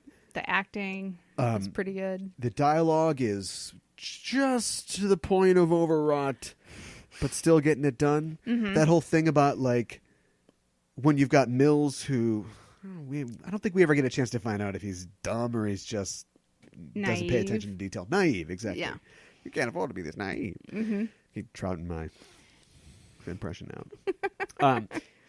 But the part where he is clearly, overmatched in this debate with John Doe about like, the morality of his actions or whatever. And he finally just loses it and he yells at him about how, you're no Messiah. You're a movie of the week. You're a T-shirt at best. Right. That's a career line. Yeah. You know what I mean? Like Andrew Kevin Walker definitely high-fived himself after writing that line. Right. Do you want to take over? Because I'll just go on forever. Well, I think that conversation that they have in the car, and Morgan Freeman is super quiet. Right. Because this is the climax of this film, and we stop to have a 10-minute scene. Yes. Where we just talk about, so what did we learn so far? I know. That's ballsy. And it does end with a head in a box. Yeah, I know. But that's ballsy. Yeah. And the fact that this movie knows its characters, and those characters always interface with what's going on as their characters. Nobody acts out of character, and the characters continue to forward the scene in the idiom of their character. Yeah. So like you're pointing out in the car, Brad Pitt just wants to do a touchdown dance because they got this guy. Yeah. And he also, maybe he wants to understand a little bit. And Morgan Freeman is still, he's, reserved because his character is reserved, but he's also he's the detective and he's trying to figure this out still. What is going on with this guy? Why is he doing this? Where are we going? Yes. Because why do you want us to go out here? And also, I could have been you. Another couple of years and I might have been you, John Doe. You know what I mean? Like, clearly, you and I share the same view of humanity, yet you're a murderer and I'm a cop, and I want to understand what the difference between us is. Right. Some good stuff. Yeah, and I think also, like, John Doe is negging Brad Pitt. Negging? Yeah. And like, I don't like your hair. And he's like, oh, what Detective Mills wouldn't do in a windowless room to me, And Mills is like, I would never do that. And he's like, you don't know that. And which is all foreshadowing. I know. To what happens. What is going to happen. Yeah. It's better foreshadowing than, let me talk about my wife now that she's not on screen. Yeah. It's like, all right, movie, thanks for kidding. trying to build us up and remember that Gwyneth Paltrow exists. Right. But I think him letting flashes of his anger, because, I mean, he's been a sort of reactionary character the entire film, but allowing that to sort of build up, and we'll see it more instead of every 15 minutes, we're seeing it every 5 minutes, every 5 seconds, makes us believe the ending more. Yeah, I think so. And for him to say, I would never do that, I think that he believes that, but he made it personal. John Doe made it personal. And he pushed Mills to the breaking point. He put 3 frames of Gwyneth Paltrow in the last scene. Yeah, I know. It's like the one thing where the movie kind of falls down for me. Well, I just feel it's on like... the nose. It's on her pert little nose. But it's also like they don't do that at any other time in the movie. And I feel like if you're going to do it... proves the rule. If you're going to do it, you need to do it at least one other time, I feel like. Original rejected idea for the film, for the end, Somerset kills John Doe. I heard about that. Would be sacrificing himself. I mean, he's at the end of his career. Right. So. But this film is about Somerset. It is. I know Brad Pitt has brought the money, but it's about him. Mm-hmm. We're with him at the beginning. Yep. We're with him at the end. Mm-hmm. And it's about his journey, and he is not somebody until the end of that film, and maybe not even then, who would make that sacrifice. Yeah. He's not a Christ figure. There is no God in this movie. No. Do you know what I mean? There is no Jesus in this movie. Mm-hmm. And so I understand that it would continue it wouldn't be bad, it wouldn't be terrible. It would continue the sort of religious themes of it. Right. But it isn't. He is there to see one more tragedy happen. Yes. But that's the tragedy that makes him go, I'll be around. Right. Okay, I gotta stop. This guy's a collector. Right. Collects penguins. Come on, that's dumb. Anything else to say about anything forever? I mean, I think 7 is an excellent film. It's brutal. It gave us Mindhunters. How do you think it compares to Mindhunters?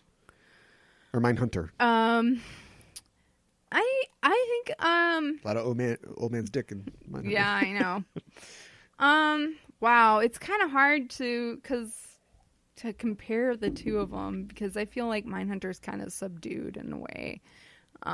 Yeah. Compared to 7, which is kind of in your face. Yeah, it's a heightened reality. Yeah. In 7.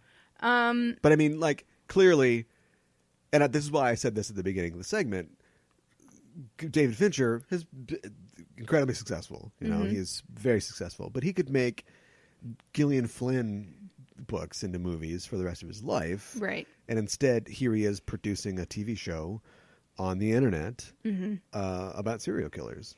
Like, this is he's William Peterson going to CSI. No, you're right. I think it's kind of... He's thinner than... Stop. I wouldn't want to say that. I think they're kind of romanticizing serial killers in a way. In Mindhunter? Yeah, in Mindhunter. Really? Yeah, because I feel like the main guy in that, I can't remember his name. Cole. Cole? Or something like that. I feel like he goes in a little bit too deep. He goes into their minds, and I think it changes him. Like, his girlfriend feels like it's changed him, and I feel like... So this is... Oh, finally, we're back on theme. Somebody being changed. Yeah. By one. Because in 7, nobody's changed. In fact, somebody's changed for the better. You know, Somerset is... Who, by the way, named after Somerset Maugham, the author of Human Bondage. Bondage? Not what you're thinking. Okay. Marquis de Chardet, that's another... High five yourself. High five yourself, buddy. I know. That's such a 90s joke. I know. You couldn't even get that now. I know. Because Somerset's not changed by it, you know. Somehow he's changed by... He's roused from apathy due to all this. Yeah.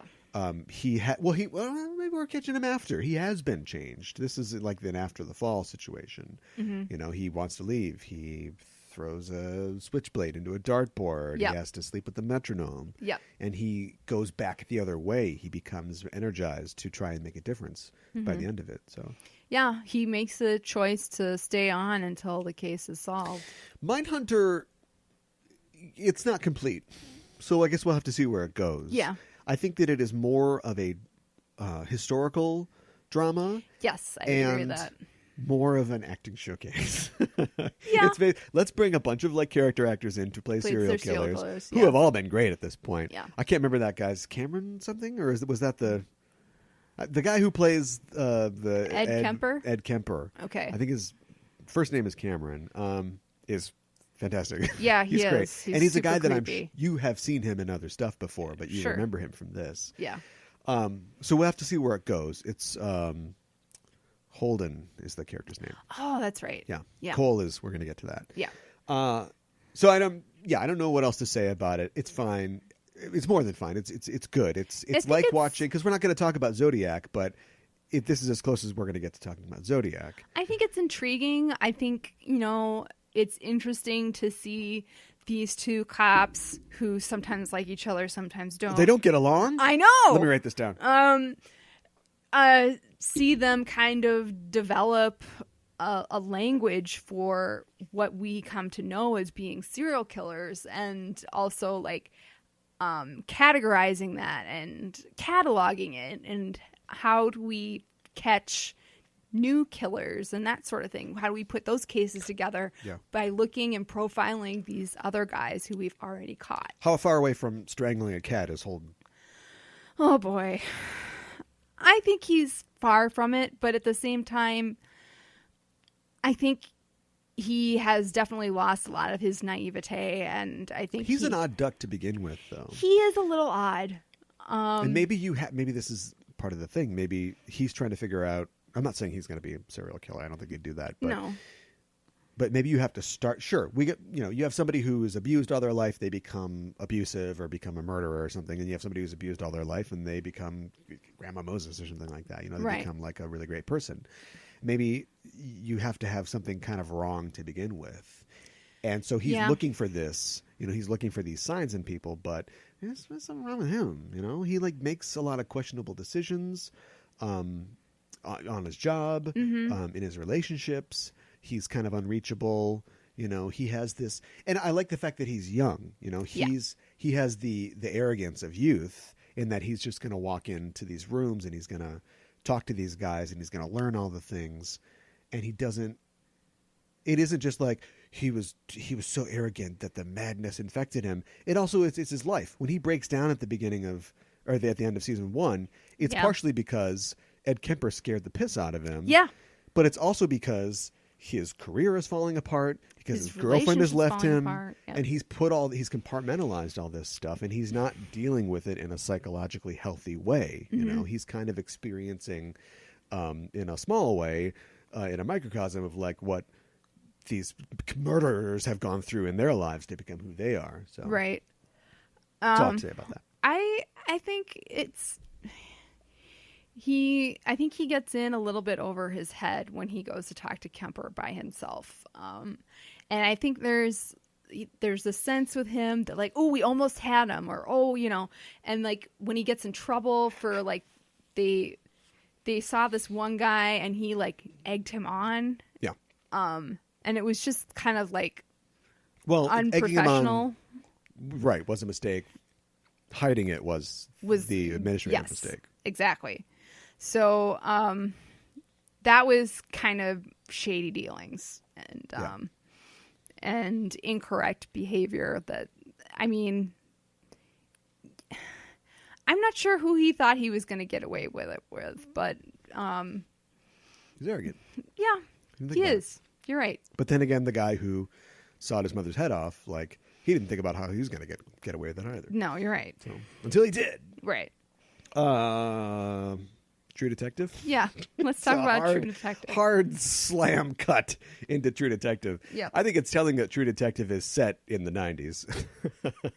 They're like, Nick Pizzotti wants to do a serial killer thing. Right. It's going to have to be set in the 90s. That's when serial killer stuff is. Well, gotta have paisley ties in this mother. we gotta, but we also, we don't want it to be super easy to solve with like the internet and cell phones and that sort of thing. And like you like to point out, we also have to do a thing of we got the wrong guy type thing. Yeah.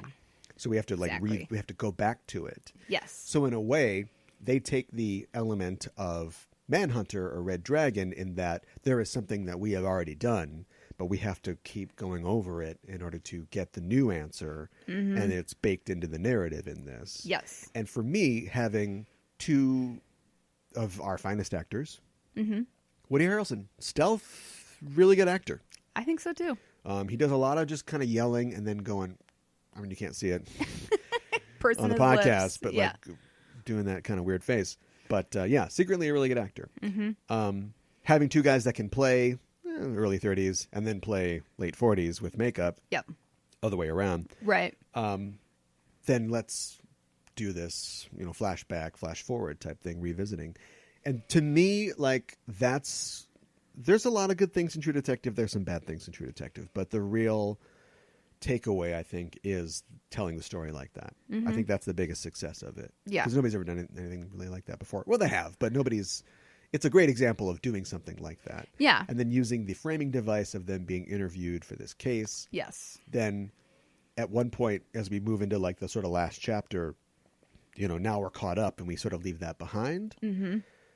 Is both good and bad. I like the way that it feels. It's not a flashback now. It feels more vital. It feels more real because we're not telling a story. This is what's happening to us. Right. But part of me, the structuralist part of me, thinks that they should have found a way to make Keep it the all interview. a retelling. Yeah. Like a Usual Suspects type thing. Sure. Where we get the final context at the end. Yeah. What did you think of True Detective? So we talked about this before on the show. I had assumed that you'd seen it because we, I think, had checked it out and didn't move forward with it. And then I ended up watching it and you didn't. And so we went back and watched it before we got to this show. What'd you think of it?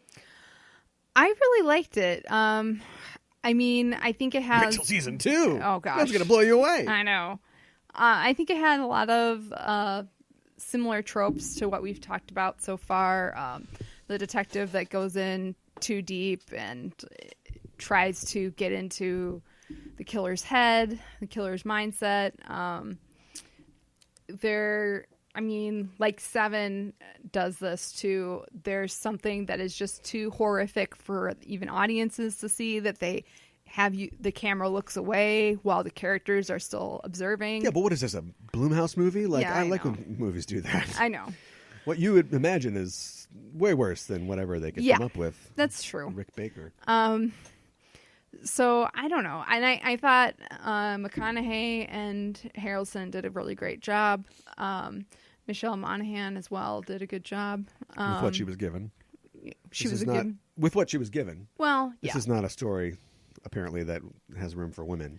No, you're right. And actually... Except as bodies. I think most of these stories, there's not really a place for... What's up with that? I mean, we don't didn't know. decide to watch Copycat or Murder by Numbers for this. Or Monster, which we could have Monster watched. is the killer. I know. She's not like trying to track down the killer. I know. Yeah. We were talking about Silence of the Lambs. But... Yeah, I know. I don't know. It, like you said it before, it's kind of a sausage fest. Like, I think... Well, you're seeing how the sausage is made. Yeah. Or not. We pull away. Right. And then the characters see it, but we don't. Right. Well, and I think the majority of serial killers are male. I'm not sure why the majority of people tracking them down are also male. Because there's more male cops than female cops.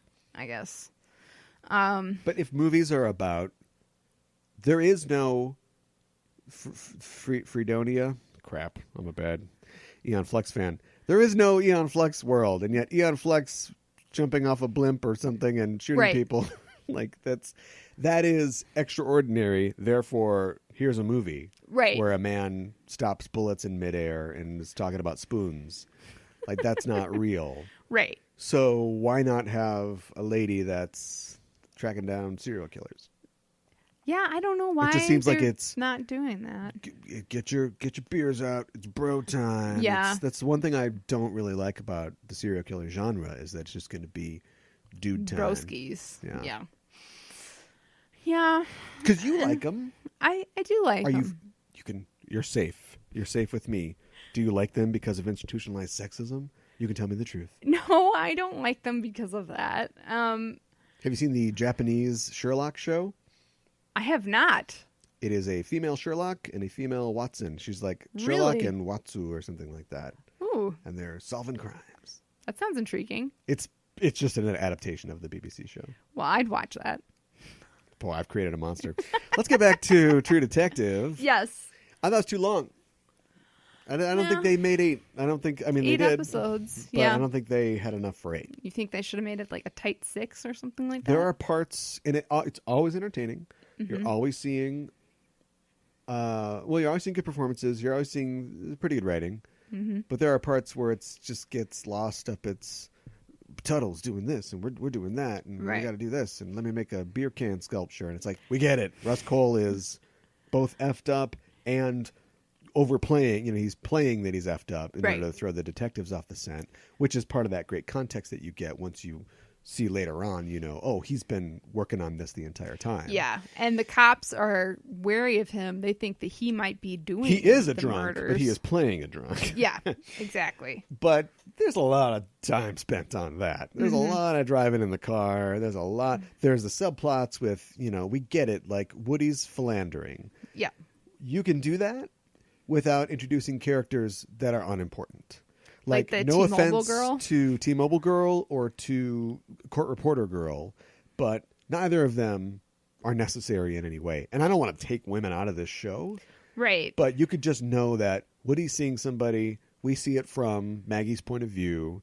Yeah. And then Maggie leaves and she says, one of your whores called me or whatever. Right. We've cut an hour out of the show. Right. Same thing with T-Mobile girl. It's just not really. Yeah. Well, and they had to show Russ with the one lady he was dating for a while too. Yeah. I can't remember that actress's name, but she's in a lot of stuff. Is she? Remember the weird thing in Mad Men where Don was like, I got this waitress. Yes. That was her. Oh, okay. Yeah. All right. So she's in stuff. Yeah, she must have been really excited when she got a call from HBO and she's Yeah. like, I'm going to what? I know, right? Sit on a couch with Matthew McConaughey? Is he going to sell me kind a of Lincoln? bored? Or? Yeah. Yeah.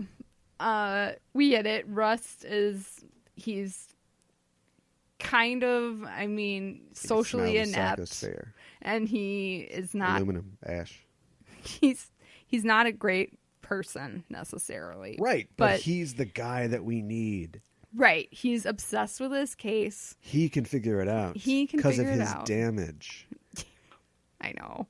He's the guy. Well, look, we've found another element of this, which is he can catch them because he is damaged. Yeah, he's got to watch horrible VHS tapes and he's got to read all the accounts and he's got to talk to people. But there's something about him is that he's the same kind of crazy, you know what I mean? Or he's got the same kind of hurt that he can identify and empathize with these guys. Yeah.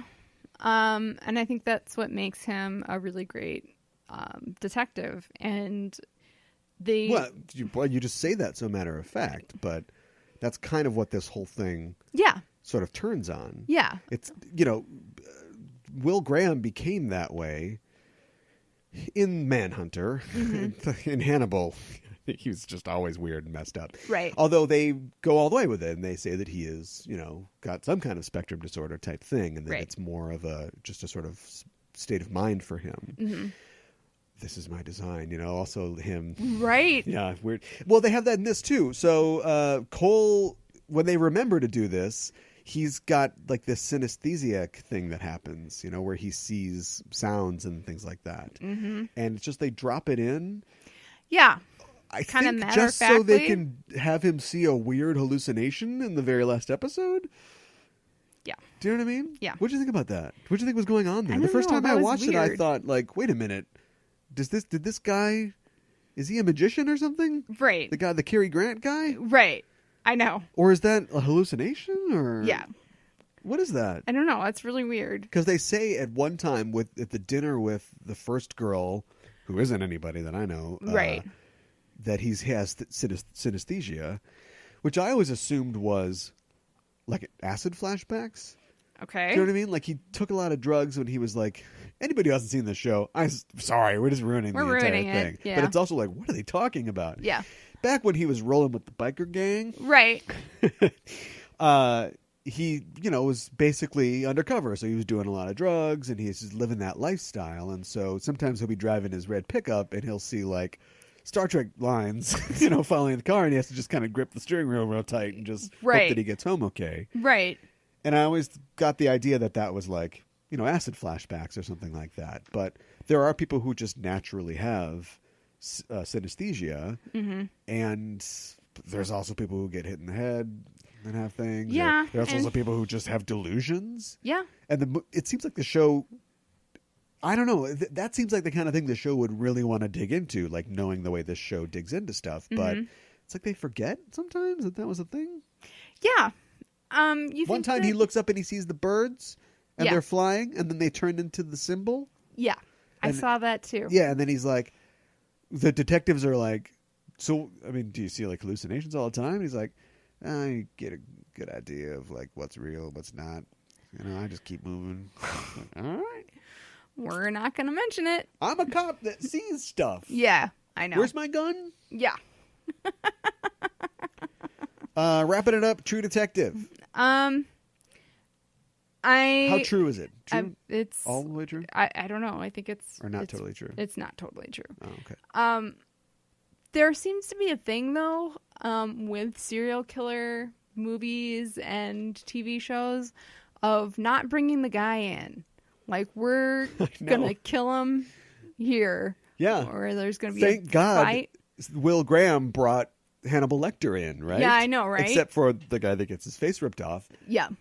Because we're going to catch other people by studying this guy. Yeah. There's a mind to hunt now. Right. Yeah. But you're right, though. It's like, I got him. Blam. Yeah. And I feel like Manhunter, whatever, Will Graham, they want to have their cake and eat it too, because there's this big speech from him about how, like, things are getting bad in the case, and he's fighting with Jack Crawford, and he's saying, like, I feel really bad. I empathize with the little boy who was abused, and became like the Red Dragon Man, the Tooth Fairy. Yeah. At the same time, I want to shoot the Tooth Fairy in the face. Yeah. But I can empathize with the boy. Yeah. If you can't handle that, Jack, then you don't get it. Right. All right, but if you'll excuse me, I have a window to jump through. I know. And some wings to appear for the Tooth Fairy. Yeah.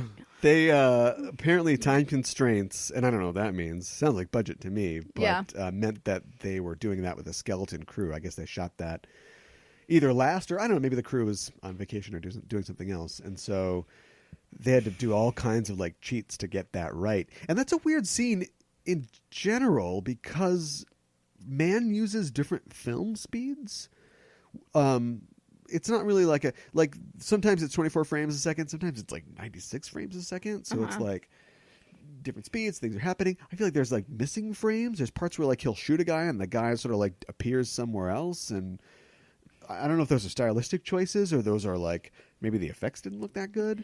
Yeah, I know that they didn't have any team to do bullet impacts like squib stuff, so a man just had to like throw baby food jars like at the set for where the bullets were impacting. Yeah. And then so for the wings, when he Noonan dies, Dollarhide dies, they did just had blood come out, but it took so long to shoot that the corn syrup dried and Tom Noonan was stuck to the floor. They had to like pry him off the floor. So that's pretty crazy. It was a real bro-y set, I think. Yeah, I think so. Noonan's talked about how he did that thing where it's like, I don't want anybody to see me, and I'll be I'll eat separately from the cast and crew. And oh my gosh! The first time that he and Peterson met was when they filmed that scene, and he was like, I was doing push-ups in between takes, and I was getting all pumped up and like, oh, I'm a serial killer. So wow, a lot of testosterone, a lot of cocaine. It's a hell of a movie-making drug.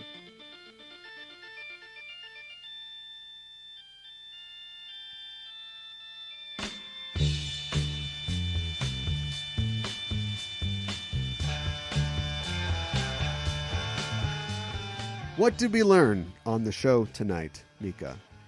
I think we learned that serial killers bring out the testosterone and the broiness of Hollywood. That was not where we thought we were going to land, but No. I think that's kind of where we landed. Yeah. What would a female serial killer look like? Arsenic and old lace. Boop, Yeah. boop, boop, boop, boop, boop, boop. Speaking of Cary Grant. Yeah. Yeah. Or Monster, if you want to Oh, well. give that a go. Yeah. Yeah. I don't know. Was it, so you mentioned was it the Countess of Lady Bathory. Lady Bathory? Yeah. Yeah. Isn't she like supposedly bathe in the blood of virgins or something well, like she's a that? lady, so she has to serial kill for purposes of vanity. Right, of course. Yeah. Good times. Great times. Yeah. And the oldies are all right. Well, I don't know. That was a interesting discussion, and I don't know if we accomplished anything, but it was fun to talk about. And that's the kind of thing that we always want to do on the show. So if you have any other ideas, listeners, for things that you want us to cover and tropes that you want us to hit, we're all ears. You can contact us on social media at Facebook and at Twitter, and just drop us a line. Mm-hmm. Tell us what you think about them serial killers. Right. Tell us about the female serial killers. Right. Right? Yes. Because even H.H. Holmes he's a proprietor of a hotel, and he's welcome. I am your host. Oh, boy. And down the trapdoor you go. Yeah. And I want to hear about the female serial killers. Right. Probably poisoning people or something Probably. in their food. Right. Dumb. Like arsenic and old lace. Yeah. It's fun. They're happy. Right. Terrible. We're also on iTunes. That is Apple Podcasts. That's probably how you found us. But if you're not subscribed to us on iTunes or on Google Play or Google Podcasts or Stitcher or those other services, why not check us out there, subscribe to the show so you know exactly when it's ready, when it comes out. Also, give us a little review if the spirit moves you, because hearing from you lets us know how we're doing, and give us a rating. Probably the most important, because that's how we move up in the ranks. When we get a good rating, we move up in the ranks. We reach more people. Mm-hmm. We can get they're all under our spell because we're power and we're becoming the most amazing podcast. Chomp, chomp, chomp, chomp. Oh, my gosh. Yeah, get in the wheelchair. Jeez. Let's do this. Okay. Wheelchair scene, better in Manhunter or in Hannibal? I think it was better in Manhunter. I gotta go with Hannibal. Really? Yeah. Okay. That iconic shot of a guy rolling Yes. down the thing and he's on fire. Yes. I remembered it differently. Because Really? all it is the back of a security guard's head. Yes.